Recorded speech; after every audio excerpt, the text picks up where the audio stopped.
Leave it in the ring.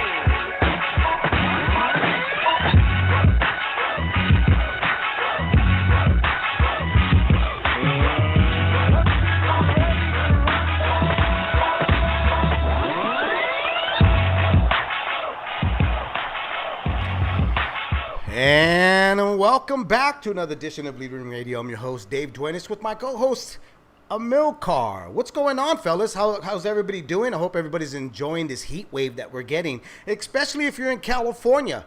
I know it's a little cooler down over on the East Coast. Lucky Amilcar.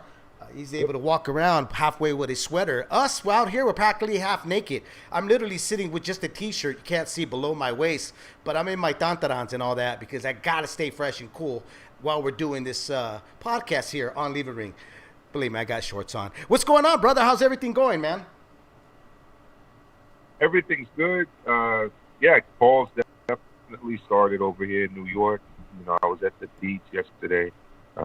Shout out Orchard Beach in the Bronx. It was a nice day, probably the last, one of the few last days in the 80s. So fall's here. School year's actually started, so I'm going to be teaching pretty soon. And, you know, always looking forward to watching boxing and talking boxing. So let's go, Dave. And let's go and do it. There's a lot of stuff here to talk about here on LIITR. Don't forget to subscribe, hit that bell button, and also make sure you hit the notification bell so you know when we go on live here on LIITR. You can also catch us on our Facebook LIITR page. If you haven't joined that, go ahead and do so. So as well, you can see us on our Facebook page as you know while we're on live here on LIITR. So we got a lot of stuff to talk about. Okay, I'll give you the rundown really quick, the topics that we are going to discuss here on the show. I'm hearing a lot about Dazn being very, very unhappy with Eddie Hearn and Golden Boy Promotions. There's a strong possibility that relationship is crumbling and may be no longer going forward. We'll get into a little bit about that. But also you got on Fox Sports, you had your Duenez Ugas, who had a pretty much clear-cut win over Abel Ramos. It was a bit of a hiccup. We'll talk about that. We're going to review that, as well as Hearring versus Oquendo. There was a lot said about, not just over the air with the commentators like Tim Bradley and Andre Ward, but a lot was said about what happened at the end of the 8th round, going into the 9th round, on social media. Not a lot of happy folks there, Amilcar. I'll read off where it happened at. It was in Las Vegas at the MGM Center Conference in Las Vegas for the WBO featherweight title, which was in the hands of Hearring. It was scheduled for 12 rounds, but it didn't make it there. I believe it was like the second, third round where you saw a major cut, and there was going to be a possibility because after numerous times of Jonathan Oquendo's head ramming into Hearring, he was warned points were taken away, and it looked like it was going to go into a DQ. But after the doctor went up there and asked Hearring, can you see? And he said, yes, I want to continue. I could keep going forward. They continue on that match. I'm going to let Amilcar to give his opinion first off. And you guys want to call in 347-215-7598. Give us a call. Tell us what you think about that fight. But Amilcar, the platform is all yours. Well, I mean, I don't know. It seemed like Tony Weeks was watching Zinedine Zidane headbutt the Italian Materazzi in 2006 at the World Cup. When I think of an intentional headbutt, you think of something like that. I actually don't think that those headbutts were intentional. I saw a fighter that, you know, tries to get on the inside. He was a shorter fighter. You know, he's trying to get under the reach of Herring. And I don't know. I mean, we've both been watching boxing for a long time. There's guys like Evander Holyfield. There's guys like Sean Porter. There's guys, obviously, like Tim Bradley was calling the card. Right. Boxing has always had fighters that try to get up and inside and are kind of roughing you up a little bit. You know, the heads do clash. I don't remember hearing a warning. Correct me if I'm wrong, but I don't believe Tony Weeks really gave him a hard warning about headbutting. And to kind of say it was an intentional headbutt, I thought was pretty extreme. Now, you know, whether or not you agree with it, being intentional. I mean, even if you do think it's intentional, to have a guy disqualified 3 rounds after an infraction occurred just seems absurd to me. So, if you were going to disqualify the guy, it should have been done then and there. I mean, why have both guys fight on for 3 rounds? I agree. I totally agree with that right there, with that assessment at the end of what you said right now. If you were going to DQ him, it should have happened immediately on that round when the ring doctor was on the apron. I agree with you that Tony Weeks didn't take control. The more complaints that you were hearing from was from, Herring's trainer, Bomac, who literally voiced out to Tony Weeks is, hey, you got to tell him about his head. He's leading in with his head, and it's tagging my guy. Even Hearn at some point during in the rounds, he would, sound off to Tony Weeks and tell him, like, hey, his head keeps coming in. There's a lot of things that could have been done and changed by Bomac and Hearn. They could have said, hey, work the jab, try to take control, give him something to think about, which they did, which, in light that they end up dropping Okendo on that same round, off a beautiful uppercut. But it really fell into the hands of Tony Weeks. I mean, I just didn't think he had any control of this. It was almost like he was in another time zone. And I'm with you as well. And I think I'm with a lot of fans. The DQ should have happened right there and then. If they felt that this was intentional, why continue on? But of course, they listened to the fighter because Hearn wanted to move on and continue fighting. So here's my question, okay? And before I move on about this, okay, because it did end on the 8th round, going into the 9th round, you heard Hearn come back and he told his trainer, Bomac, I can't see, okay? But on the scorecards, you had Tim Cheatham have it 80-70, Julie Letterman had it 79-71, and Patricia Jarman had it 80-70. Now, they pretty much had it a shutout for Hearn and the fight. I think you told me and a few other folks felt, that I had spoke to the Leave Ring Gmail, that they felt that Okendo was taking those last 2 or 3 rounds. They felt that he was kind of moving in on Hearn, and he was closing that distance, and it became a little bit rougher towards those end of those rounds. Now, I could play the audio, and we could definitely hear what Bomac and Hearn and Weeks had to say. But I thought it was a bad move, knowing that there's mics around, that Bomac, being a seasoned trainer, started asking, is it going to go to the scorecards? Because there is no fault for Bomac either, though, McIntyre, because not even the commissioners themselves knew exactly what was supposed to happen next. Like, everybody seemed confused. I thought that they were supposed to go immediately to the scorecards, but instead they just continue on to DQing him, which I found very weird. Well, right? I mean, that's what the rules say, and I mean, right. I didn't think it was intentional.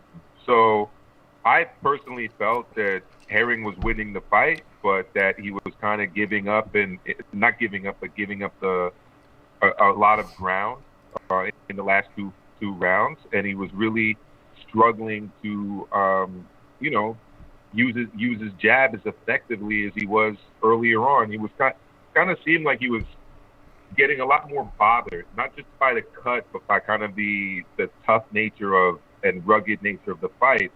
But look, if it's an accidental headbutt, they would have gone to the scorecards, and I think that would have been fair. But if it's a DQ, I just don't see a scenario in which you wait 3 rounds to DQ someone for an infraction. Did you think it was an intentional headbutt? No, I didn't. I just felt, I mean, like you just mentioned right now. See, I didn't disable it, so we just got Hamed. What's going on, brother? Thanks for joining in. The conversation is about Hearn and Okendo. Was it intentional? I don't think so.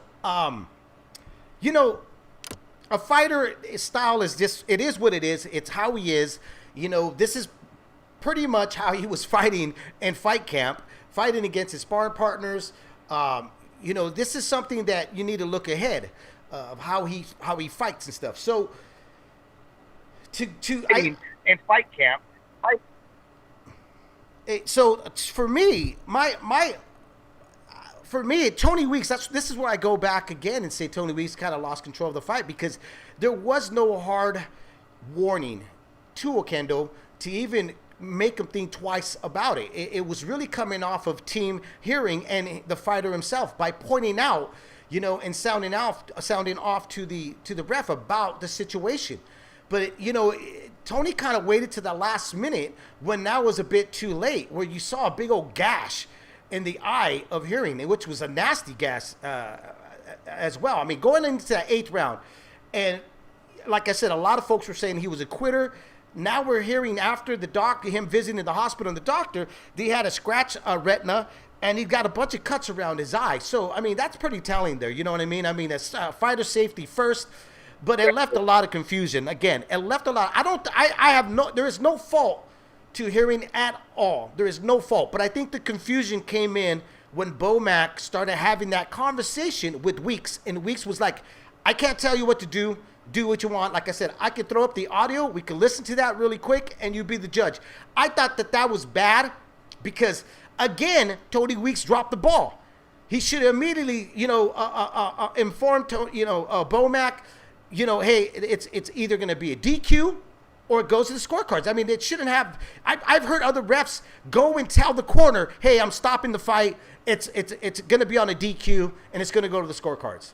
Or he's going to be disqualified, or it's going to go to the scorecards. I've heard that.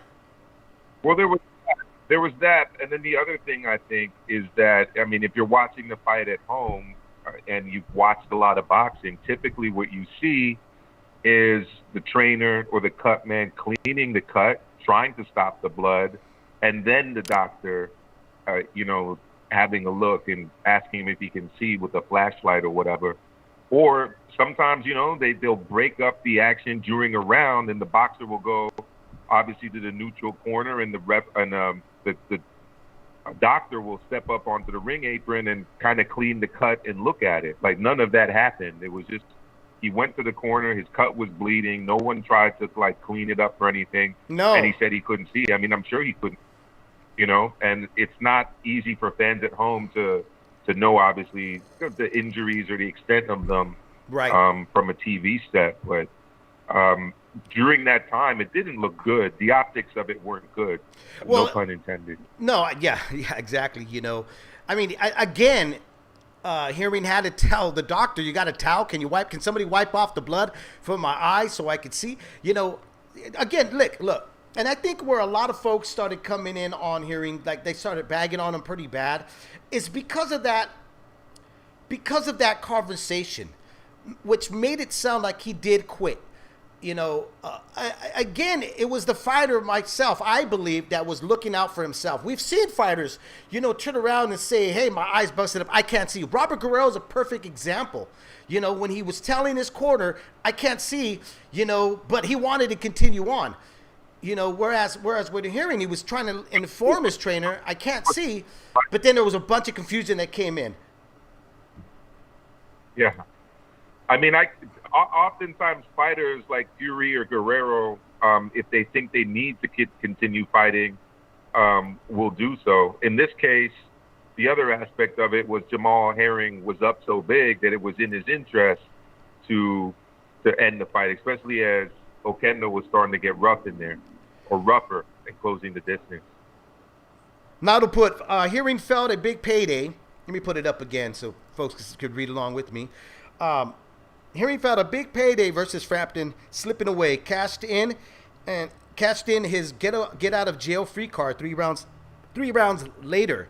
That's what I'm saying. That's what a lot of folks. So what I'm going to do right now in Milcar is I'm going to play the audio of what we heard and why a lot of people felt that Hearring decided to quit. Here we go. I can't call it. Come on. Here, I'll play it back. La décision, c'est ce que lui demande Tony. Oui, c'est à vous de prendre la décision. Here we go. I can't call it. Come on. Show me he can't see. Ouais, le médecin explique à Tony que non, il peut pas voir. Il ne peut pas voir. Donc le combat ne pourra pas reprendre. Yeah. He can't. He said he can't see. He Voilà, wins. décision. Because it was an intention head, but Décision pour Herring. Well, there you go. You know, and I think that's where the big confusion was that he was saying, I can't see, you know, and Tony Weeks, again, didn't take control of that, man. I felt he dropped the ball there. Yeah, it wasn't Tony Weeks' best performance, and I'm actually quite a big fan of Tony Weeks as a referee. But everybody has their off days at work. I mean, we've all been there. I'm not going to knock him too bad for it because I think the right fighter won the fight. Exactly. But I didn't agree with the intentional headbutt call, and I mean, this wasn't his fault, but the ABC really needs to take a look at this rule because it really should be changed. I know. And again, you know, unless you go back into the WBA rulings and you see yourself what it says, again, this is the confusion when it comes into all these alphabet soup titles, is they all have certain, you know, ramifications and rulings and stuff, you know, that there is a bit of confusion there. That's why the commission, I believe, were confused in Las Vegas. They were confused of what was going on. That even Weeks had explained to them, sticking his whole half of his body out of the ring there, to tell them this is where it goes. It's a DQ. Now, Hearn and his team shouldn't be upset. Rules better than Bob Bennett. I know exactly. You know, and this is where things get ugly. Is that just like Nato just put out there on the chat room that a lot of folks felt like, hey, that Frampton fight was slipping away, that title, everything. I need to get out of this because of the head. I don't know what else to do. Don't know how to make the adjustments. Whatever the case was, maybe the fight was getting too rough. I'm not sure. You know, so immediately you saw Miguel Cotto send out a tweet basically calling him a quitter, and then having Tid Bradley kind of go in pretty hard and pretty brutal about hearing about what he saw. Who? I said, so did Andre Ward. Yeah, I mean, so they did both Andre did. Ward. Yep, they both did. You know, and you know, I think that every fighter has a different situation. You know, where Bradley's talking about his near-death fight with Provocative, you know, it's look, everybody's different. I mean, you didn't have your eye wasn't blasted open, you know, and then going to the doctor and us finding out these injuries, I kind of believe him. He couldn't see. You know what I'm saying? If you got a scratch in your retina, I mean, that shit hurts. You know, you're like blinking and it's hard to focus. So I don't know. Do we label him a quitter? I mean, Angulo got thumbed in the eye, and he quit, and everybody gave him a pass. Why is this kid not getting that pass of allowing him to say, I can't see, you know, and I'd rather it go to the scorecards, or if it is a DQ, because it's not his call. And as you can see, they didn't even know what the ruling was going to happen, if it was going to go to the scorecards or was it going to go to DQ.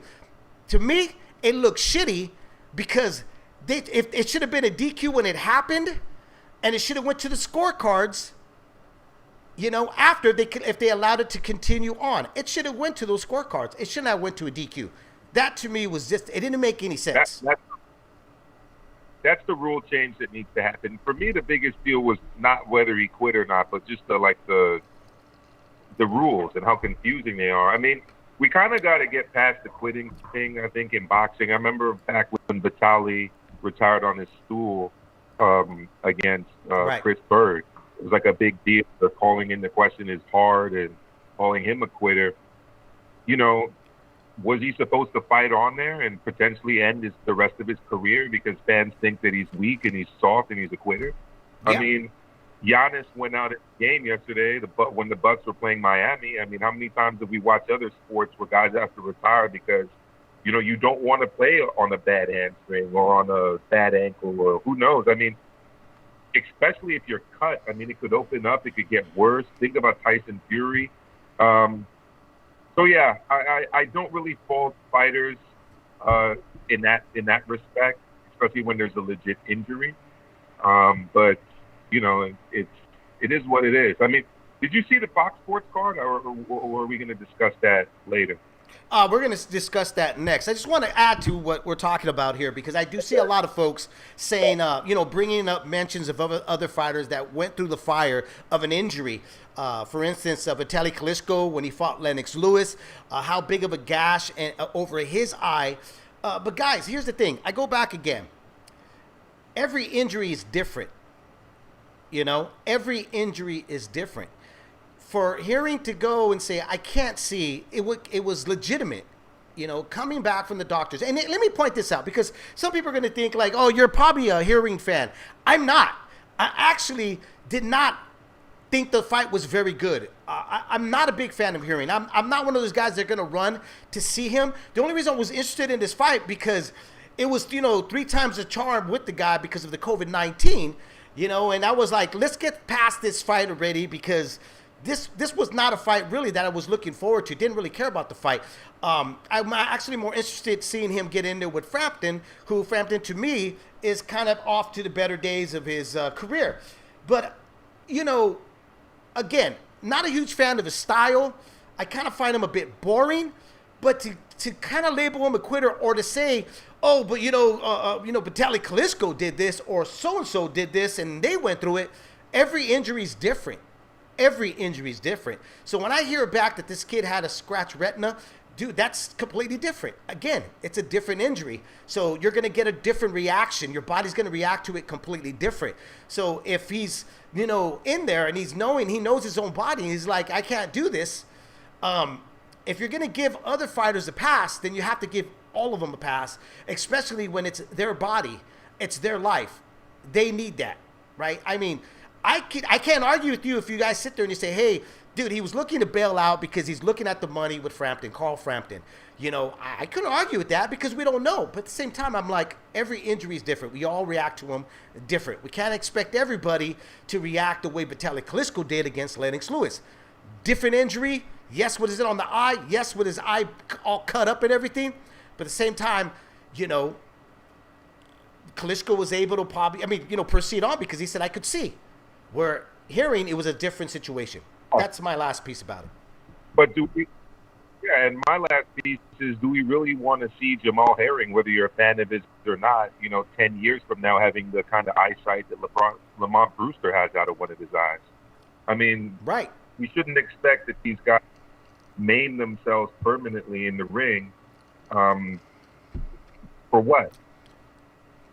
Yeah, I mean, look, David Reed, who was the American Dream, the original American Dream, an Olympian, phenomenal 154-pounder fighter, junior middleweight, had a looping eyelid that hinged him to see completely out of that eye, and it cost him. And the fight with Tito Trinidad, a lot of folks felt that eye cost a lot of his eye vision to go up against Tito, which, I think it's partial. I think a lot had to do with it was Tito Trinidad, right? But I mean, that was always lingering over his head. It was always the question, is his eye going to allow him to see all the scenery that was in front of him? We're hearing the same thing. Does he want to continue on where he could possibly end up losing that eye or having some type of defect there where it's going to, affect the rest of his career? Now, he's even mentioning now that Frampton, the fight, may be the last fight for him and he'll retire out because he wants to spend with his family. I don't know. You guys be the judge of it. Like I said, I'm not a huge fan of his style, but I am, compassionate to him saying, I couldn't see.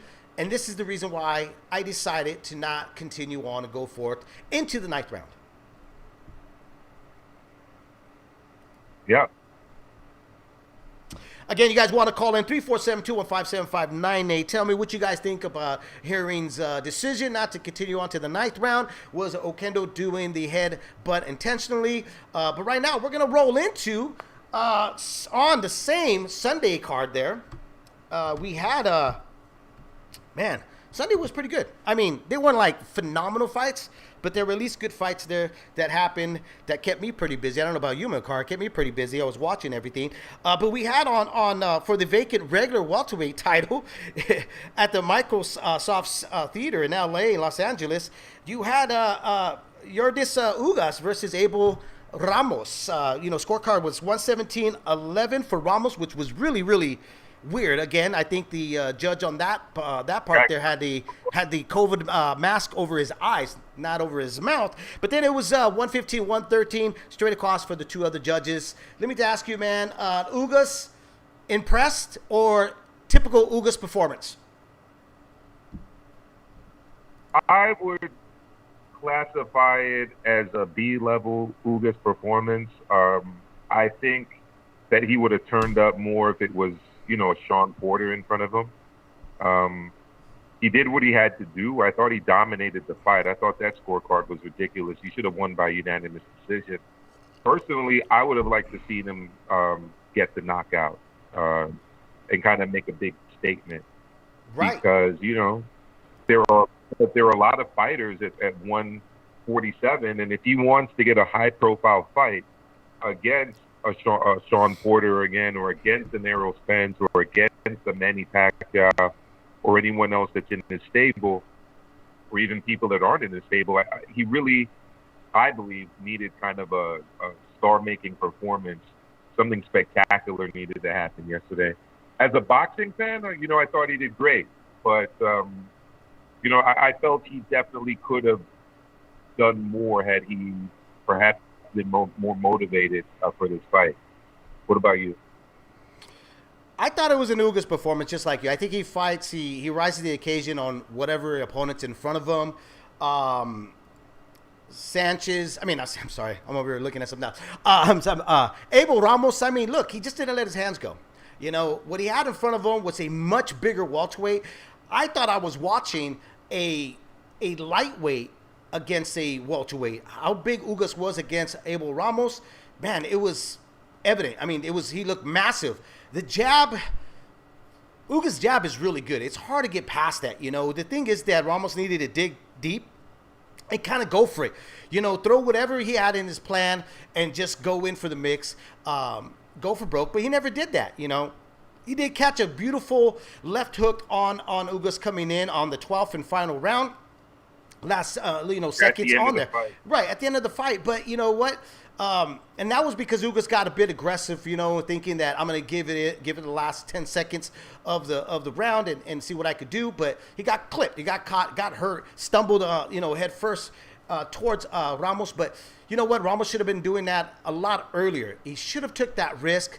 It was a little too late for that, so he ended up with the loss. But that scorecard was just like, what the fuck were you watching? You know what I mean? Like, what's going on there? Yeah, I agree. And, Ramos, to win this fight, I feel really needed to go for a knockout. He's not going to beat Ugas in a boxing match. Ugas has been a professional boxer, at least a boxer, for most of his life. And he started boxing as a kid in Cuba. He's a world amateur champion. He went to the Olympics. He's seen it all. And like all Cubans, he's got great footwork. He also knows how to pivot real well, box off angles. As you said, his jab is elite. And he's got power. And he's a great body puncher, too. Yeah, he is. So, yeah, Ramos just really was not going to win this fight by just boxing. He really would have had to kind of try to rough Ugas up and go for it and risk getting knocked out. And he didn't do that. And for 12 rounds, Ugas was content just taming him from the outside and also kind of roughing him up a lot, too, whenever they did kind of get inside. And not just with clinches, but actually with good body work and fighting until the end of the bell. I'm sure you noticed that as well. He fought always to the end of the bell, kind of less so, I guess, in the 12th round. But yeah. He just doesn't have that. Ugas did what Ugas. Right. Ugas just doesn't have that killer instinct at all. He's a guy that's kind of, and it's most Cuban fighters. They're very content with just getting that win, and moving forward. And that's just something that boxing fans don't want to watch. You got to give us a reason why Porter should fight you again. Why, why would the fans rally behind you to go up against the Thurmans and the Garcias and the Spence and the Crawfords of the world. You got to give something. You got to give something there that gives us, that wants us to pick up some pom-poms here for you. And I just don't get that with him, unfortunately, because he's so much better than them. Abel Ramos was hesitant. He had a guy that was very hesitant to do anything. He was there in the fight. He has two arms and he would throw, but you could see that he was always a step behind him. And Ugas' jab controlled it. That at any time, if he decided to open up with a 3-4 punch combination, he probably could have changed it up a bit. He could have probably had Ramos start backpedaling and now looking to survive rounds rather than trying to be in the fight. Ugas has got to do something, in my opinion, because right now I just don't see him, getting any of these big fights until all these guys are done and over, doing a ring robin with each other. And then Ugas is just the guy on the outside window shopping. Yeah, also he obviously doesn't have a big fan base, being a black Cuban, and back in the day it was actually Bob Arum that mentioned that. The affluent Cuban community here in the United States is mostly white, pretty much all white, and based in Miami, and they don't really give a damn about black boxers. That came here to earn a living as boxers. He doesn't have a built-in fan base. He's got to, and it's unfortunate that boxing is so often marketed along ethnic lines, but he's got to bring the boxing fans, you just said, David, kind of on his side through exciting performances. We know he's a good boxer. We've seen that, but he's getting up there in age now, and he's got to put in a kind of a star-making performance before he leaves the sport, because he really doesn't have that much time left. G-Funk. Ugas is on the outside looking in like the song. Yep, he sure is, man. Where does it go from here? What is he going to do? What is he campaign now? Let me ask you this. That performance right now with Ramos, guys in the chat room, does it look like you guys are all going to be pressing forward to see him get in there with one? We want to see him get in there with somebody better. We do want to see him do that, but I guess we got to sit back and wait for the Fox Sports numbers to see whether or not audience will, gravitate towards him and stuff. He's got to make something happen. Joel Casamayor, to me, was a guy that came out like that, was a boxer, but eventually when he wanted these bigger fights and he saw that, he just wasn't getting them because people were telling him he was boring, et cetera, et cetera, et cetera, he went after him. The difference with Rigondeaux and Ugas is that though folks have labeled Rigondeaux boring, he normally knocks out guys. He really does. He drops them, he hurts them, and he knocks them out. He's got elite power, and he was a 118-pounder fighting at 122 and 126 and even 130 when he fought Lomachenko. He was fighting above his weight. His natural weight has always been 118 pounds, and you know that now because even at the age of 38, he's making 118. So Imagine if he was making 118 7 years ago. Right, but the big money, unfortunately, at that time, this was before, the emergence of the monster Inoue, and back when even 118 guys like Donade were fighting at featherweight, the money just wasn't there at the time at 118. Yep. And I saw some folks, and even on the Leaving the Ring Gmail, hit me up thinking, okay, if Ugas doesn't get any of the welterweights right now in the ring robin circle, where does he go from there? What do I think about Erislandy Lara against Ugas?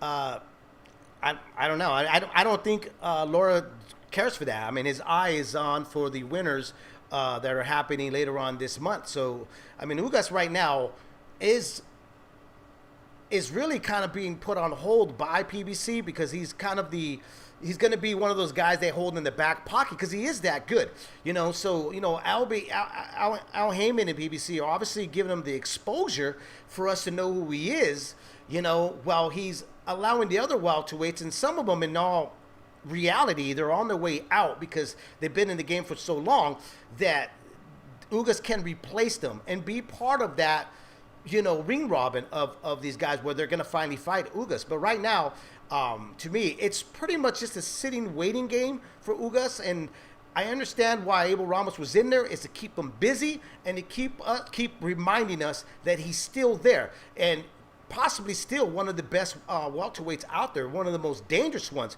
But like you said, Amilcar, and I think a lot of folks believe this, is that Ugas fights he really kind of fights up to the level of his opponent. Yeah. I think a good fight for him might be the loser of the Sean Porter, not Sean Porter, the Errol Spence, Danny Garcia fight. Because that fighter is going to need an opponent, and for what it's worth, Ugas has this secondary title and is also in their stable. So if I was Ugas, I would target, obviously he'd want to fight the winner, but I don't really see that happening.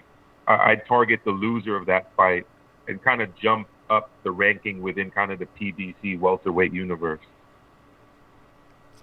Exactly. And Outlaw. What's going on, Outlaw? What's going, Hamed, G-Funk? Who else we got in here in the chat room? I don't know. We had somebody in here saying that I was breaking guidelines. I don't know what the hell that guy was talking about. Drake something. He was asking if we are... Yeah, he said, yeah, you're breaking content, labeling, community guidelines. What did I do? I've been doing the same shit every week here. Just chatting or VR chat stream? Probably referring to you analyzing the video, but you're allowed to do that. You're allowed to analyze videos. Yeah, it was short. One of my favorite YouTube channels is Secular Talk with Kyle Kalinske, and all he does is literally analyze videos and comment on them. Yeah, we didn't show the fight. Whoever that is, you need to learn. Yeah, we didn't show the fight or anything. Yeah, exactly. Hamed, I'm getting annoyed at the welterweight division. Thurman will probably fight Spence next year if he beats Garcia. We need Spence versus Crawford. Yeah, we definitely do. I don't think Crawford and Spence are going to happen until probably the end. I mean, if it does, I probably would say their negotiations won't go until the end of 2021. I know you don't want to hear that. And then possibly get it in the beginning of 2022. It's a long way, but I think that's where we're going to see it. I'm hoping. Not 10 years from now. Yeah, I've got I wouldn't mind seeing Virgil Ortiz, Terrence Crawford. Right. Who's Virgil Ortiz going to be fighting next? I don't know, but I'd like to see him against Terrence Crawford. Well, Virgil Ortiz keeps looking the way he does. Yeah. I think this. They're going to have to do, which we're going to get into the zone and not being happy with Eddie Hearn and Golden Boy Promotions. Where's it going to leave everything at? What are our thoughts about it? What are our prediction about it? It could be a strong possibility that we're going to see Ortiz and Crawford much sooner than later of seeing Spence and Crawford. Again, you guys want to call in, You guys want to call in 347-215-7598. Let's talk boxing here on Leaving the Ring. Let's move on. Let's talk about Dazn and Canelo and Eddie Hearn, Matchroom, and Golden Boy Promotions with Oscar De La Hoya. I'm pretty sure you guys have seen the news. I'm pretty sure you guys have seen that DAZN's not clearing anything for Canelo to move forward to fight, BJ Saunders, or Callum Smith, or any of these guys at the moment. I think they're still banking on that Gennady Golovkin fight here, Amilcar. I think that they are very, very disappointed because they were probably sold that they were going to get the trilogy if signing Canelo to a major deal and to Gennady Golovkin to a big deal. And it hasn't happened. And, it's been pushed back. Canelo's looking to fight somebody else for a title at 168. Then he talked about fighting Gennady Golovkin after that. But everybody they brought forth for Canelo to sign on the fight, DAZN has said no to it. What I've been told and what I've been hearing is DAZN is not very happy with Eddie Hearn or Golden Boy.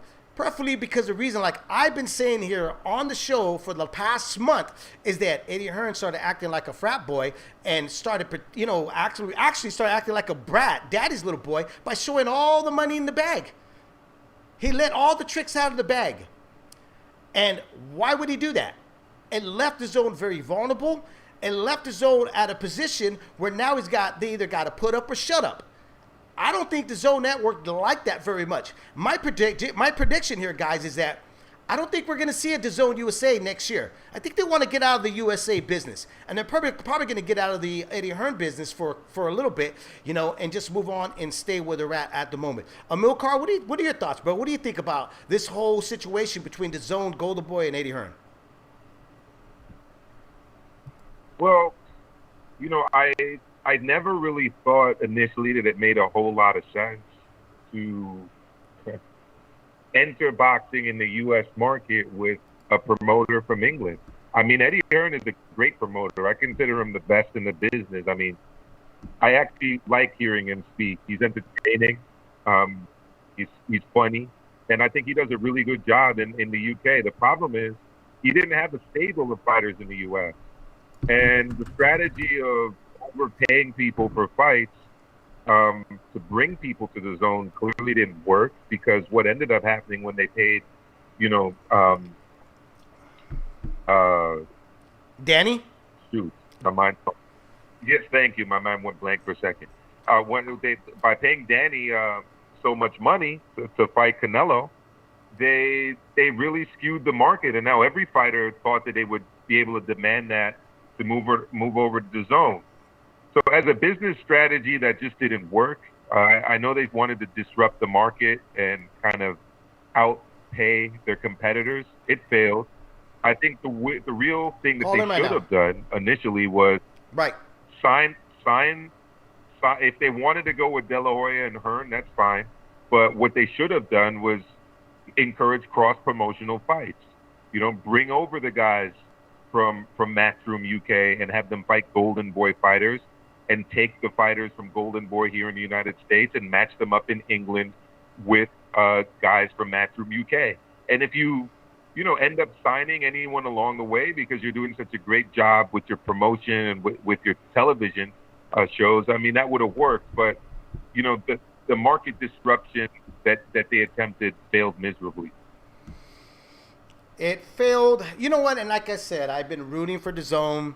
I've been wanting it to happen because, more boxing is better than no boxing, right? And I don't think there's no question that Eddie Hearn is not a good promoter. And even Golden Boy, like I said, I've actually liked the way Golden Boy has grown and how they've done their business, how they're building their fighters, how Eddie Hearn has built his fights. The thing was, the major mistake, and I hope you learn from this, is you don't show all your cards, man, in poker. You just don't do it. Business 101, you got to have something back. You got to hold back, I understand that it was one of those, look, Al Heyman, I got a better deal, than you, and I can, probably steal all your fighters away, et cetera, et cetera, et cetera. And the people that didn't sign with Al Heyman, they got excited. Hey, woo, you know what? I can get big money like what I'm hearing over there on the greener side of the fence in the PBC universe. Get me paid over here in the DAZN universe, So, yep. You guys want to call in? You can right now, Ahmed. It's 347-215-7598. Go ahead, Amilcar. I was just going to ask, who do you think was his biggest signing in the U.S.? Was it Tevin Farmer? I really don't know. Look at what happened with all of the money they put into Jarrell Big Baby Miller. How did that go? Who was their big signing in the United States? Yeah, that's a good question. Who is their big signing? Golden Boy. Signing on Golden Boy is their big signing. They got all of Golden Boy's fighters to come. The whole roster came to the zone. So that was by far, as a group, that was their best signing. But individual fighter, I don't know. I meant Eddie Hearn. No, that's what I'm saying. Eddie's big sign to match? But I mean, Eddie Hearn's the one that reached out to Golden Boy. That's what I'm saying. Eddie Hearn did reach out to Golden Boy and Canelo. You know, originally probably Golden Boy, and they did this negotiation, and Golden Boy was able to slip in their roster of fighters of saying, hey, you know what, we like to come out that way as well. So, yeah, I mean, but I agree with you. Who is the biggest fighter or known fighter out of the U.S. that Eddie Hearn and DAZN signed on? That's a good question. What are they doing with Andrade? I mean, I just don't know. Is he that big, it's difficult to really understand. Not a lot of people know Andrade. There you go. Outlaw just said Danny Jacobs is the biggest signing from the U.S. I agree. That is actually a very recognizable name. You know? Is he? I mean, I respect him as a fighter, but he's far from being a star. You know? I mean... But there's not. I mean, but to be fair, though, Milcar. But to be fair, there's not a lot of stars right now in boxing. There really isn't. You got Canelo. Right. Canelo. Right. Is, so then he shouldn't have. Yeah. Yeah. So then he shouldn't have made such cocky and arrogant splash into the U.S. market. Right. You know. Just saying. That's my opinion. Let's patch in some fight fans here. And as I said, I like. Go ahead. Go ahead. I'm just saying I like Eddie. That's all I'm saying. No, I like Eddie too. You're good, Dave. I like Eddie too. You know. Yeah, we got a little. Yeah, I just think it was a bit foolish of what he did, and I think he should. You know, he learned the hard way. You know, and I think that DAZN, if they don't repair this, they don't figure out how to repair this with DAZN, I don't think we're going to see DAZN USA much longer. Especially because DAZN USA right now, I mean, Jesus, dude, they're not even respecting USA fans. They don't even respond back to us. You know? I mean, I was just about to say, you say longer. I don't even remember the last time I actually saw DAZN USA and cared about it. Exactly. Exactly. Let's patch in some fight fans here on Leaving the Ring. 347-215-98. Let's talk boxing. Don't forget to hit that subscribe button and hit the notification bell so you know when we go on live. Let's go with area code. Let's go area code 209. You're on live right now on Leaving Ring. What's on your mind, brother? Hello. What's up? Who Hello. am I talking to? Are you guys there? Oh, we're here, brother. Yeah, we're here. How you guys doing on this Labor Day? Good, bro. I'm burning up. How about you? I'm burning up. I'm pretty sure you are. You're in the 209 right now. Me too. yeah. I'm over here talking, man. It's fucking hot over here. I mean, excuse my language, it's hot. No man. worries, bro. You know, it's 108 degrees outside, and it's 90 degrees inside with the air conditioner on. So I'm outside barbecuing, having some beers. Well, it's been a while since I listened to you guys. You know, I'm a little bit late, so I might not. We might go over some stuff that you guys already talked about. Well, the only fights I already watched was a Herring fight this weekend. What'd you think? Well, the opponent made an ugly fight. I mean, it was ugly. It was an ugly fight, but I thought Jamal Herring did good. As for the headbutt, that was multiple headbutts, if I remember, during the fight. Right. I mean, it is what it is. I mean, he did good. I mean, he caught him with that great uppercut. You know, backed up, shot the uppercut, but that guy just made it an ugly fight. And when I mean ugly, he just like crowded him, just I mean, didn't have any space in between them, and used his head as a weapon too. You know, so you know, it is what it is. You know, I'm just looking forward to Herring's next fight. And that's pretty much it. Yeah. Go ahead. I'm actually not. I might be one of the few people that's actually not really looking forward to the Frampton Herring fight. Frampton. Why is that? You know, was great at. I mean, he was great at 122 and 126. I just see Herring being able to just box defensively behind the long jab and kind of. I just see it as potentially being a stinker. The fight I would much rather see, to be honest, would be a JoJo Diaz Herring fight. I think JoJo Diaz has the size and the power to really trouble Herring. That would excite me, or even a Miguel Burchell. I'm just not as excited about Frampton as much as they're trying to sell it. They're going after an aging warrior that's on their way out, and they want to help him push him off the cliff. That's what they're doing, because if that fight generates, let's be honest, if that fight generates a massive audience and it does great on ratings, it's only gonna help him on the negotiating table to go after Barchett or Jojo Diaz.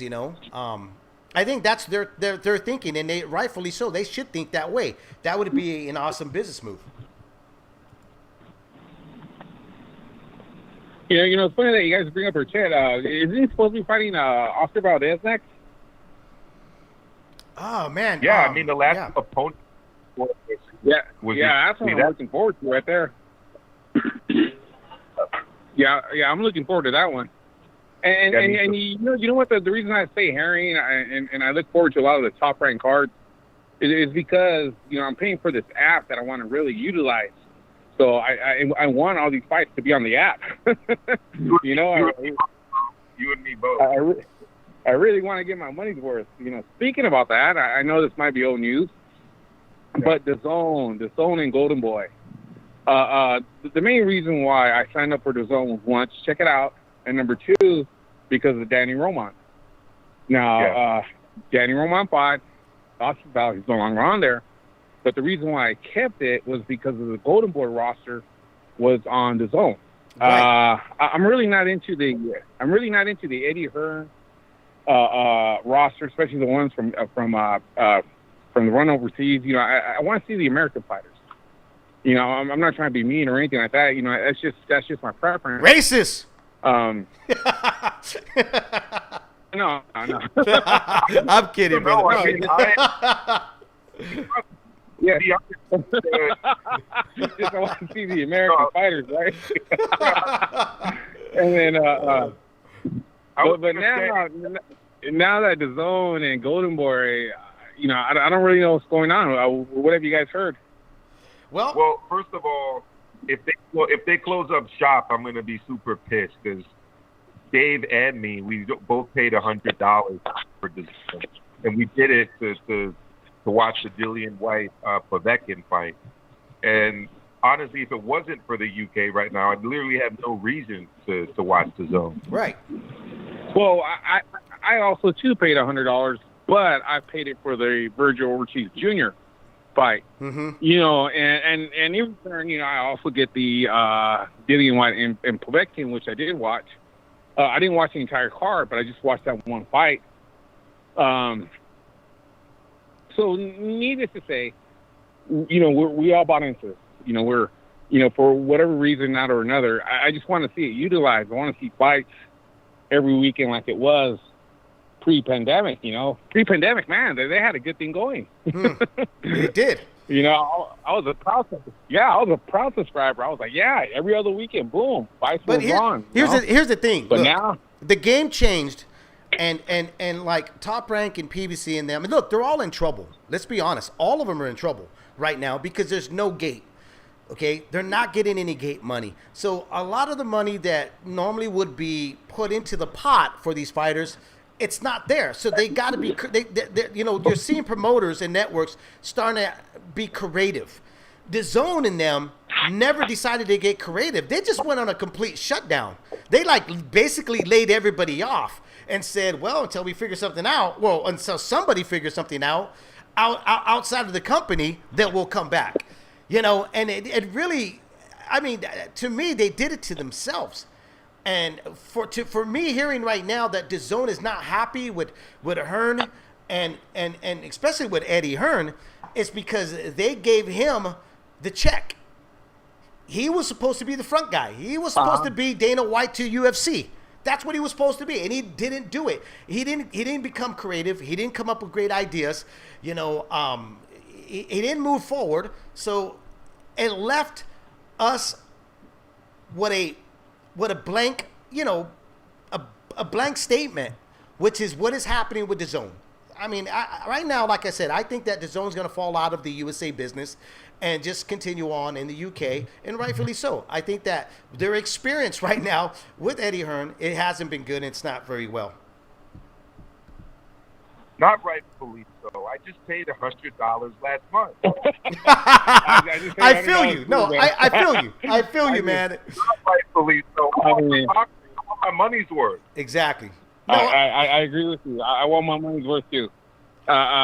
we got cheated out, man. We got cheated out. You know, maybe that's what I should have done. I should have just paid that month. But you know what? I figured, hey, you know, I want to support these guys, so that way, you know, that way I can continue to watch the shows. I mean, what better way to support these fighters than, you know, by supporting the platforms that they're on, so that way they can continue to be on. Right. And so I was like, okay, I want to watch the Golden Boy fighters. I want to watch the Golden Boy roster. I mean, I like watching their prospects. I feel like they have a good set of prospects. But, I mean, to me, DAZN doesn't really have anything else to watch. You know, I'm really not into darts. I'm not into cricket and whatever else they have, you know. You know, I want to watch, you know, the Golden Boy roster. You know, that's why I paid them for it, you know. Oh well. Well, unfortunately, man, yeah. I mean, we're just going to have to wait it out. Write it out. Yeah, exactly. And hopefully something turns around. Like I said, there's still a glimpse of light and hope and stuff that they got to do something. Something drastic. They got to, like I said, it's like everybody's going through this in this pandemic, pre-pandemic now. Every business has kind of become creative and to surviving this. DAZN and Eddie Hearn, they got to figure something out, you know. But again, brother, thanks for calling in. I got to let you go. We got a lot of calls on the line right now, man. I appreciate it. I hope you call back in next week. Yeah. All right, brother. Amigo, I want to stay on the line and just listen to you guys, okay? Okay, sounds great, man. I'll put you on hold. Sounds good. All right, later, man. All right, bye. Again, you guys want to call in 347-215, DAZN, De La Hoya, and Eddie Hearn. Let's talk about it here. Let's patch in a good friend of the show, Ahmed. He's been on hold right now. We know he's late over there in the UK. Ahmed, what's going on, brother? What's on your mind? Yeah, hello, Dave. Look, how's it going, guys? Great, bro. Good. So I know you wanted to weigh in about the DAZN thing. Go ahead. Yeah, I haven't got too much to talk about the fights because I didn't watch the Ugas fight, and I saw bits of the Herring fight. It wasn't a fight I even remembered about until the day of the fight. I think Top Rank tweeted. So I caught bits of it. Same here, man. It was bad officiating. I kind of disagree with the Milka. I don't mind the Frampton fight because I know Frampton's a bit old, but I would like to see Frampton fight a couple more guys before he retires. I wouldn't mind seeing Frampton and Warrington fight again. I thought the first fight was good. With Herring, I don't know. I think he's overachieved. I know he's a Marine and all that, but I think he's thinking about retiring. That was a bad injury. I think Steve Kim said something like, I don't know why people are calling him a coward. I think he also quit. I think you can call people quitters. I personally think it's a bit harsh, like to call a guy a coward like that. If a guy's in the ring, they put their life on the line. And I personally even think calling someone a quitter without knowing the ramifications of the injury, right, I think that's a bit over the top. Now that we know he might have a serious eye injury, I would not be calling a guy like that a quitter. Like, I've seen some people throw it about, but even like Cal Brook quit, or as you said, give up, some people say, against Spence. I didn't hold it too much against him because I thought the fight was beaten out of him, and he already got almost his face ruined by, well, he did in a way, one half of it by Golovkin, and he almost got his career ruined. And then the second fight, I think that could have got him permanently injured if he just fought on. So I got no problem if a guy just quits or gives up, because to me that's like in a way tapping out, and if the fight's being beaten out of you, I got no problem. I think the bad thing is when someone quits, like when they completely give up. I like when Rigo did that against Lomachenko, even though I think it was a one-sided fight. That's what I don't like. And I think there's another guy called Brandon Gonzalez, or I can't remember his name, against Ricky Burns, who's winning. I don't like that when a guy just gives up mentally. Like, if that's the thing, then you should not be stepping in the ring. Like That's all I wanted to say about that. What about the guy guy that DAZN- what about the heavyweight that stepped into the ring against the Nigerian hitter and then walked out? Now that's a quitter. That's a quitter, man. Okay. That's way too. Yeah, that's too bad. That was funny, but that's like crazy. That's crazy. Yeah. Yeah, I don't know about that predetermined. Like, I don't know if they had some sort of disagreement with their contract or something. I've never seen that. But yeah, stuff like that, yeah, that's crazy. I don't think we'll probably see that again, like in boxing for a while. That was like a one-off occasion. But I want to talk about the DAZN deal. Like you guys were talking about Eddie Hearn signings. I personally don't think Eddie Hearn has signed anyone apart from Danny Jacobs. That kind of was involved in a big fight in America with DAZN. Like, people will say he signed guys like Andrade. I know Billy Joe Saunders and Andrade were meant to fight, which would have been a decent fight, and that got pulled off. But he hasn't really, the guys he signed as well, they haven't really fought each other. Like, you got guys like Callum Smith and Billy Joe Saunders and Andrade. None of those guys have fought. You got Jacobs, the only guy he's been matched up against is Canelo. I personally don't think he's done a good job. Like, I was just thinking about the deal. Like, I get it. Like, if it's $10 or $20, but I forgot you guys have actually paid $100. Like, I'm just wondering why would you? What was the reason you guys have actually went out to pay $100? Like, was there not an option to pay $10 or $20 for the month? Or?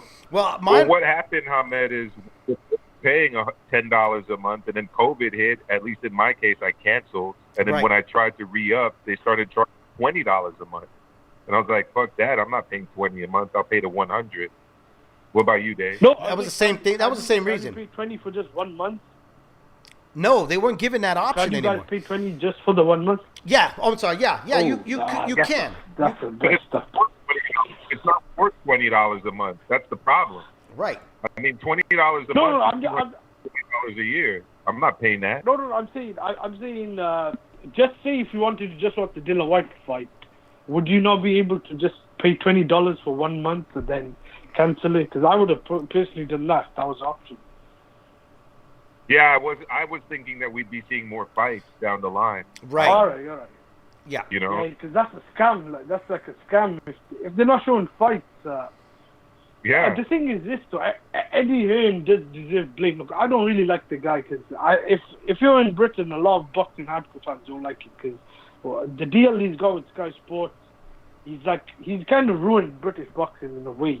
We can't really watch many decent fights on Sky Sports unless they pay-per-view. And you got to factor when people say he's only £20. I was doing the maths a couple of years ago. In 2018, there was about 13 or 14 pay-per-views. They weren't all Sky pay-per-views, but if you add all those pay-per-views of just Sky, that's nearly £150 or £100. That's like almost $200 for about 6-something pay-per-views. And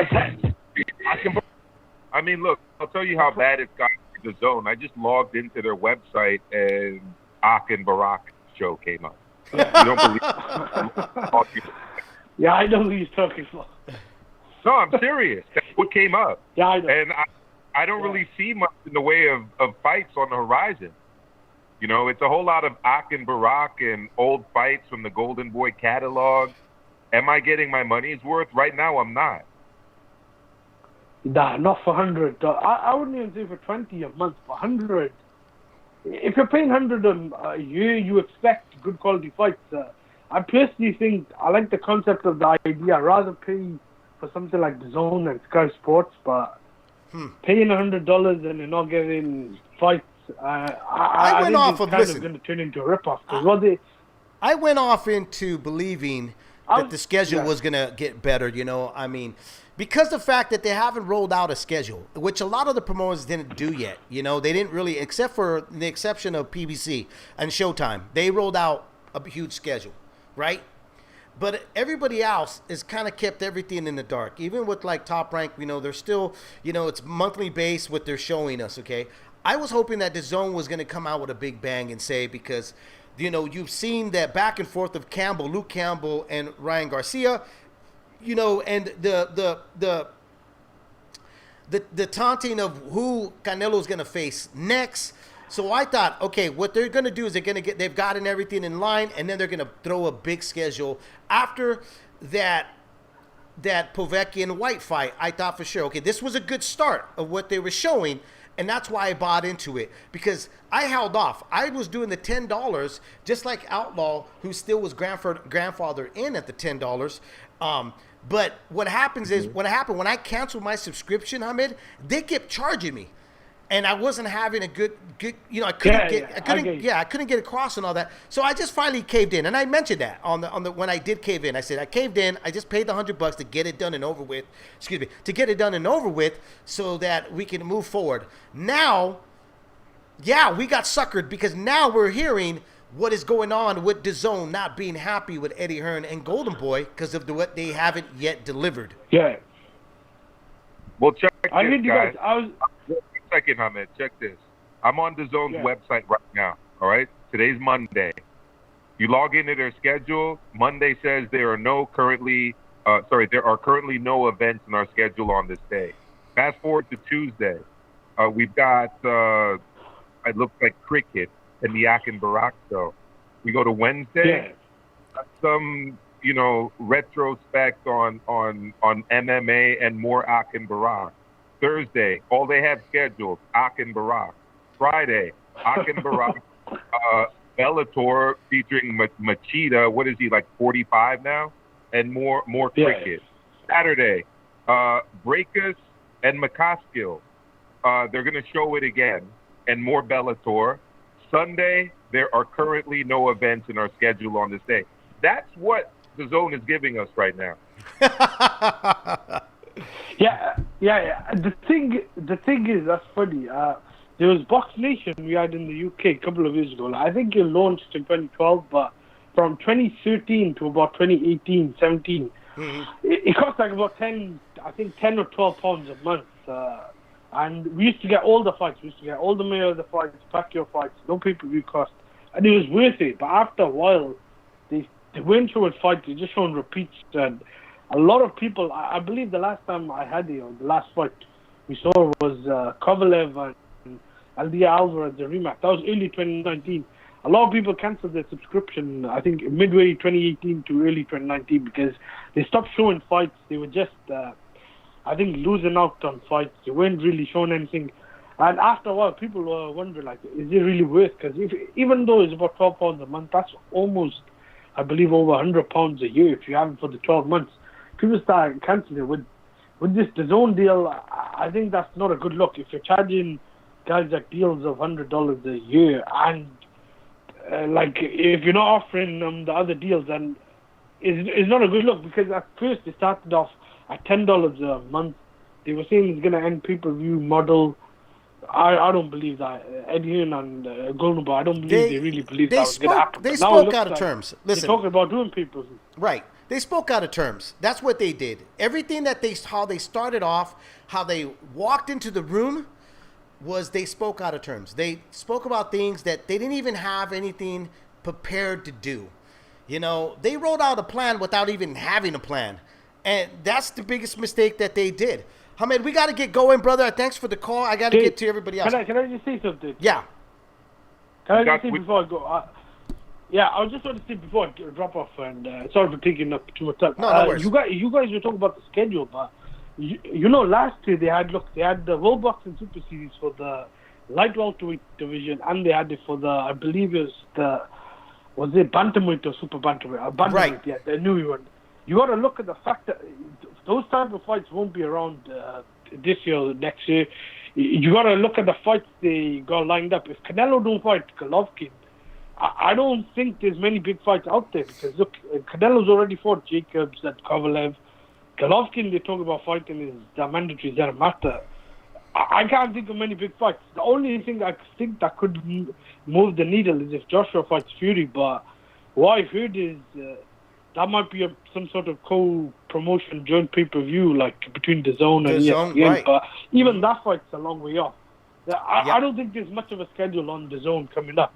No. I mean, I don't even know if Canelo will fight this year, but I don't think they'll be in boxing for the long term. I think they're in the short term. I personally think they should think about getting rid of either Eddie Hearn or Canelo or Golden Boy. I think they're overpaying too many of these guys. But thanks for taking my calls. Appreciate Absolutely. it. I'll speak to you guys soon. Thank you, Hamed. Yeah, All right, thanks, Tom. I definitely, that's what I was saying. I definitely said that. I was saying I don't think see the zone rolling out into the new year of 2021. I don't see it happening.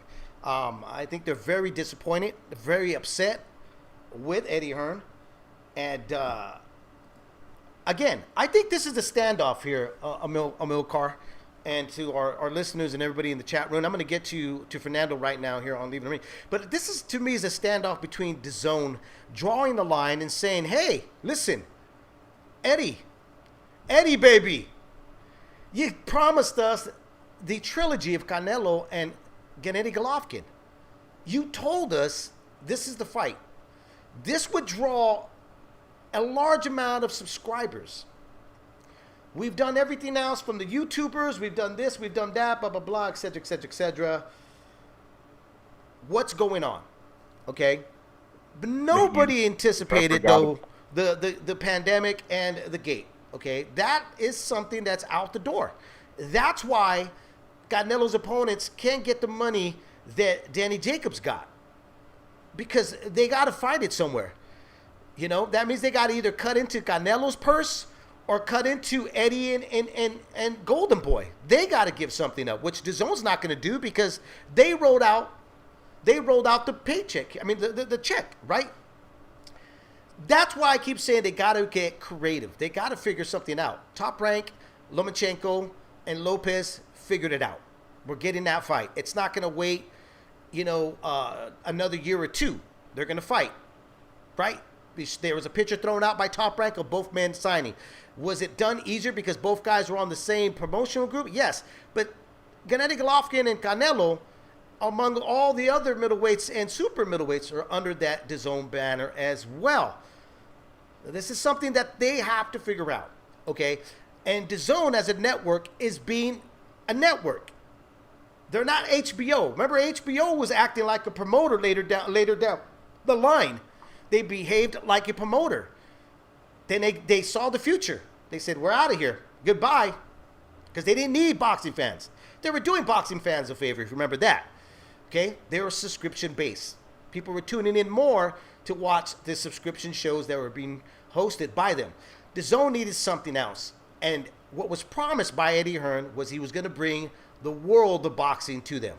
Hasn't delivered. It is what it is. This is true, and it's like when before I was working as a public school teacher. I did another job where I actually had like a corporate card, and you're working with other people's money. You go to nicer restaurants, you stay at nicer hotels. It's not your money; you're just spending it. It's kind of like that. I mean, he's boasted about this $1 billion that he was going to be giving out to fighters, and that they better sign, and et cetera, et cetera. And like I said, it just has backfired in his face. Well, here, look. Let me read this off really quick here on the what's being said in the chat room. Outlaw says Eddie has no power to make the fight. Dave Hamed said, Dave, the thing is Eddie is Golovkin's co-promoter. Eddie needs to make the Callum Smith versus BJ or Andrade versus Jacob. Make some unifications and make Canelo fights Triple G. Yes. Listen, though, even though he's the promoter, doesn't necessarily mean he could force these guys, because each one of these ex-fighters are asking for a particular amount of money. That's the problem. Remember, he opened his checkbook, guys, and he said, I got $1 billion to play with. His bluff has been called out here. There's no gate. So how does DAZN make back the money that they dished out to give to Eddie to flash in front of these fighters? How do they make their money back? Eddie's got to have a gated guarantee that they can make their money back into this investment, of something. They're not asking for the whole $1 billion, but something back of whatever was given to them. So it's a little harder when there is no gate. And that's why we're seeing right now what is going on with DAZN and that roster of fighters, of them not willing to play with each other in the ring, because they need their prize fighters. They need that money. What are you going to say, Milcar? No, I mean, to me, the natural fight to make would have been Andrade versus Triple G. I mean, they're both same promoter, but both in the same weight class. So Andrade has the WBO title for whatever that's worth. To me, that's like a natural fight to make. Chasing Canelo was also a bad move. I mean, Canelo runs on his own time, and as he should. He's a superstar. He can kind of do what he wants in that regard. And who's to say Eddie Hearn hasn't even tried? Because right now, what I'm seeing is DAZN is acting like that girlfriend that you promised her a princess cut ring, and you came back with something else here, Amilcar. And she's like, I'm not going to marry you. You promised me a princess cut ring. That's what I want. So who's to say that Eddie didn't show up with the Callum Smith and BJ Saunders fight and say, look, we can make this fight happen, or Andrade versus Danny Jacobs, we can make this fight happen. We could do all of this. And DAZN said no, because they obviously have turned down the opponents that they presented for DAZN for Canelo, and they said no. They said no. Are they acting like prima donnas? Probably, because they were promised the Gennady Golovkin and Canelo. I think that's the major issue, is that they haven't got the fight that they were persuaded to believing they were going to get originally on their network. Yeah. But honestly, DAZN has a lot to blame for this, too. I mean, there's a $1 billion global entity. I mean, you think they would be smarter about what they're doing. You would think that they would Eddie's understand that things don't roll out the way, you know what I mean? They you know what? I mean, I don't know how long DAZN's been in the boxing business, but the truth of the matter is that sometimes fights are not, they don't necessarily go into, hand in hand with the scheduled date. Things happen, injuries. Look what happened with this COVID thing. Fighters, don't agree on gloves or the ring size or the judges, or where the location. There's a lot of stuff that comes into play. I think that DAZN right now, if they're not being presented fights by Eddie Hearn, I think they have every right to be upset. But if they are being presented fights by Eddie Hearn and Golden Boy, and they're not accepting it because they're having their tantrum of saying, no, we want Canelo and Gennady Golovkin, I think that's where they're screwing up as a business entity. That's my opinion. I think what DAZN should have done, with all due respect to Joe Markowski, who's kind of running the show here in North America, I would have, at least with boxing, hired someone like Steve Kim or somebody knowledgeable about, the ins and outs of the sport in the United States, and paid them as an advisor. Because I can tell you one thing, if Steve Kim was advising them, he would have told them straight up, like, $14 million to Danny Jacobs is insane, and you're just really going to mess up your business moving forward. It is certainly drama, as always, in boxing, which we do love. We like to see the drama in the ring, but, man, just more and more we're starting to see drama outside of the ring. Hey, let's get to Fernando. I forgot about you, Fernando. Let me patch in Fernando here on Leaving the Ring. What's going on, brother? Thanks for staying on hold, man, for a minute. For a long minute. Hey, oh, man, no worries, dude. How you doing, Dave? How you doing, Amilcar? Great. Hold on, no. Todo bien aquí. Yeah, hola. Mucho gusto, como siempre. I know, like, when I initially called in, man, I kind of wanted to start doing some playing also, but I don't want to go down that route no more, man. I think we said kind of everybody said their piece about DAZN. I will say one thing about boxing, right? Like I know us as fans kind of live in our own little boxing bubble, right? But when it comes to TV rights fees, boxing doesn't get shit compared to the other sports. I remember last year, Max broke it down last year. I think Top Rank gets like $90 million. PDC gets like $1 million, like around the same amount, $90 million. And I think DAZN had a budget of $150 million. But that's peanuts compared to just buying this one. Even the NHL, which probably doesn't get very good ratings outside of like the actual teams they play in, they're getting $200 million a year just in their national contracts alone. So to be honest, I think boxing is still a really good deal. In spite of, as much as DAZN's complaining, they're actually getting a really good deal on a sport. They have a lot of fans, internationally and here in the United States, And so I don't know. I really don't know what they were expecting. Were they expecting Canelo and boxing to carry their entire network by themselves? I don't understand how that was ever a good plan. Maybe you guys can explain that to me. He's the only guy that can save boxing, though, Nato. Remember? Oh man, you know, Milk. That's another big complaint. That's another big complaint, Dave. Right there, that the Triple G fight hasn't been made with Canelo. Right, that's a big gripe for a lot of people online. You know, a lot of the Triple G fanboys and stuff. You know, which is basically 90% of Twitter. But Canelo signed his contract with DAZN like 6 months, or at least 5 months before Triple G ever did. Triple G was shopping his services to everybody. And I know Bob Arum is on record saying that his demands were outrageous. There was no way he was ever going to be worth what he was asking for, you know? Well, I tell you, they paid $100 million to Triple G. I'll tell you what, which is going to piss off a lot of Gennady Golovkin fans here, what I'm about to say, but Canelo has actually been matched harder than Triple G since they've been with DAZN. They've kind of catered to Gennady Golovkin because they want to keep him preserved for the Canelo fight, which, like myself, I'm okay if it never happens again. I think a lot of fight fans are done and over with because we saw him fight twice. I wouldn't mind a third match, but why is DAZN kind of hanging on this cliff of wanting to see this? It's almost like I said, they drew the line with Eddie Hearn and Golden Boy by saying, if we don't get this, you're not getting any fight. No fight's going to be presented. And screw the people. This is a shitty way they're treating us fight fans. To really think about it. First, they wouldn't even respond back to us with the technical problems that they've been giving us. Even with the Dillian White and Povetkin fight, there was a lot of streaming problems. A lot of folks, including myself, were having streaming problems. It was freezing on us. And when people were asking, hey, what's going on? There was no response. When it came to Showtime, ask Showtime a question. Within a matter of minutes, they respond back. That's how you handle it.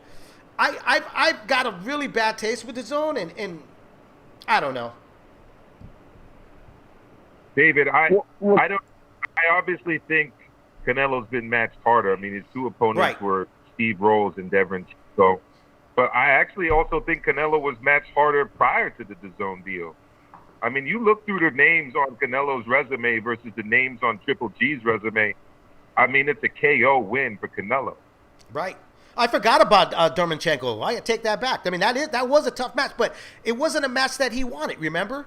I mean, when originally Dermanchenko was supposed to get Gennady Golovkin on Cinco de Mayo, but they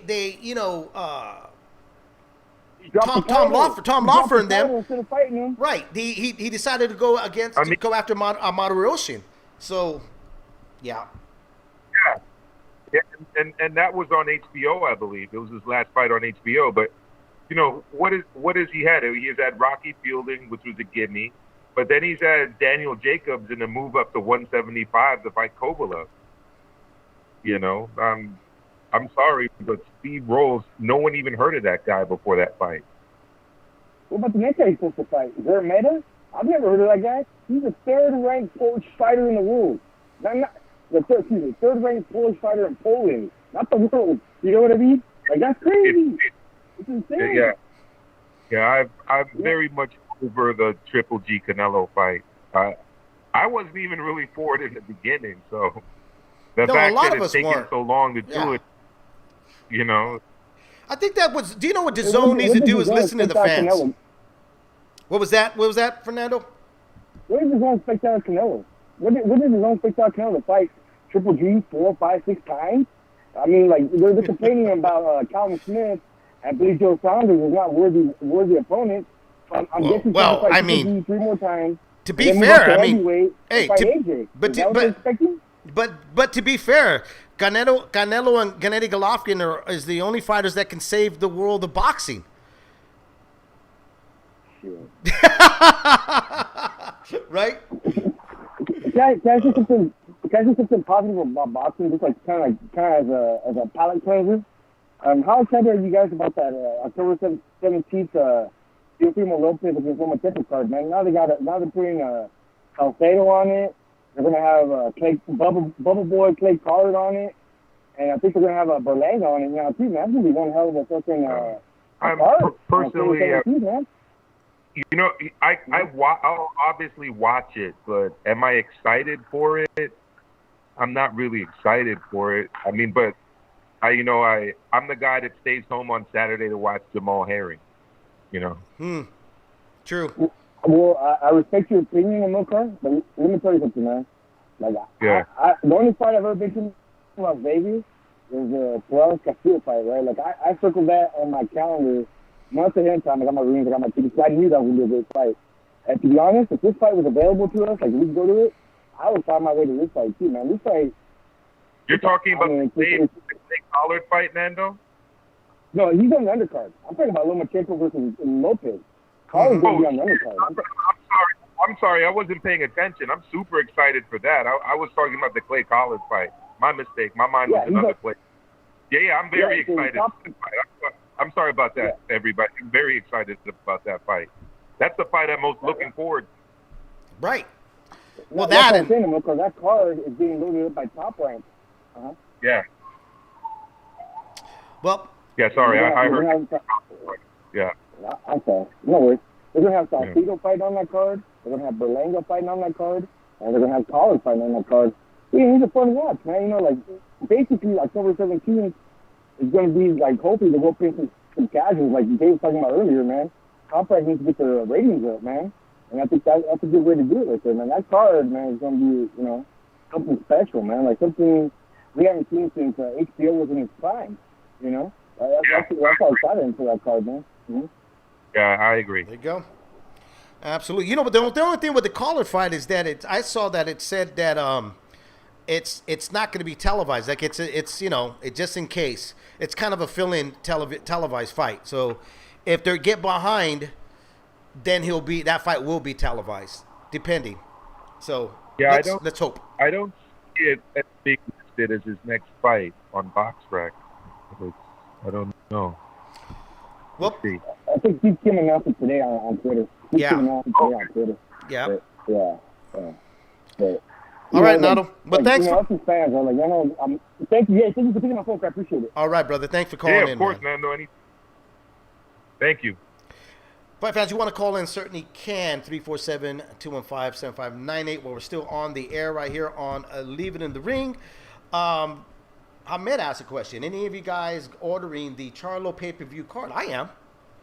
I don't know about you, Emil card, but I definitely am going to order that card. I'm looking forward for that. Banana Charlo, after the Lomachenko fight, that's the one I'm looking forward to the most. Banana and Charlo. And there's no other way to watch it than over pay-per-view. So, yeah, I'm definitely buying it. Yeah, I like the two brothers. I mean, Dermachenko, and then you got Rosario. I mean, those are good fights, you know. So I'm definitely going to be ordering that fight. I'm looking forward to it, just like you. I'm looking, first is Lomachenko and Lopez. I'm looking. That's in October, but this month on the 26th on Showtime pay-per-view, you're going to get the Charlo brothers. Why not? I'm excited about that. Oh yeah. You know. All right, guys, here on our final thoughts here on Leave the Ring before we get going back with Dazn, De La Hoya, and Eddie Hearn. Like I said, I think at the moment right now, every network is not too happy about what's going on with boxing. But then again, like ESPN, as we saw, they're trying their best, but I really don't think they give a shit about. You know, as soon as football and baseball comes back and NBA full-fledged, then we'll see. Do they really care about boxing? Because right now, if I remember correctly, ESPN really didn't. They almost got out of the business of boxing, okay? Showtime came back with a very strong schedule. So if anything, if everybody ends up dropping Top Rank, Hearn, Golden Boy, you might see the revamp of Showtime picking everybody up, and it's going back to Showtime, since that HBO is done and over with boxing. They have shown no sign that they're going to come back into the boxing business. It doesn't look like they want to get back into the love seat with boxing. So I think the savior of boxing is going to be Showtime. If DAZN decides to opt out and walk away from the USA boxing scene, so there's a big strong chance that everybody before that was calling for Showtime to die, predicting that Showtime was next after HBO, you might be singing a different tune when it comes to them. It all depends on what they can figure out with Eddie Hearn and Golden Boy. They got to get creative. I'll say it again. They got to get creative. Like every other business company, during this pre-pandemic of COVID-19, they've gotten creative to stay afloat and survive it. Dazn basically hasn't showed any sign that they want to help out in making their part of the deal here in the U.S. to survive. It doesn't look like that. And Eddie Hearn and Golden Boy certainly haven't shown it that we have seen or heard. We've only been able to see what's been thrown at us in front of us, reading in articles, and what we're seeing on the schedule of Dazn. Not much there to say there's been a fight to keep their part of the USA scene of boxing. Don't see it happening here. Amilcar, any last words coming from you?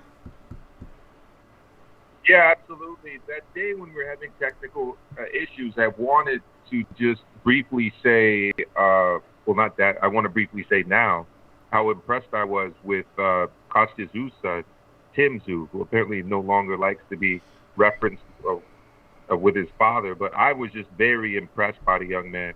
I thought that Hearn was going to give him a lot more trouble, and he just bossed Hearn around the ring, and I'm really looking forward to seeing more of Tim Tszyu. I was a huge fan of his dad, as I know you were, David. Yep. And I see a bright future for this kid. So I'm all in now on the Tim Tszyu Express. I want him to be shown more on U.S. television, and hopefully we don't have to get up at 5 and at 6 to see him. I know, and I think the exposure that he received from ESPN was a great thing because, in a lot of ways, I mean, you got a son of a legend, and he did a great performance on Hearn, Jeff Hearn. You read off of what he did. There's an argument still. I mean, I still want to see what the kid can do. Because the argument still can be as well as Jeff Hearn. Big deal. That's what you're going to hear from fight fans. Big deal. You know what I mean? You guys are kind of jumping up a little bit too high for this kid at this moment here, Amilcar. But I like what he did because I didn't think he was strong enough to do that. But then again, didn't know a whole lot about him. Game was going to be he literally said he was going to ragdoll Tim Tszyu. And Tim Tszyu was like, I'm going to outbox you and ragdoll you. He did both. The body shot, the jab, the right hand. And I love the style of his dad with kind of leaving that jab out there long and using it both as an offensive range and as a defensive mechanism when he's taking steps to the side and backwards on defense. It was like watching his dad. I was very happy seeing that fight. I was too. On that note, Dave, great show as always. I look forward to speaking to all of you again, and I'll let you close us out.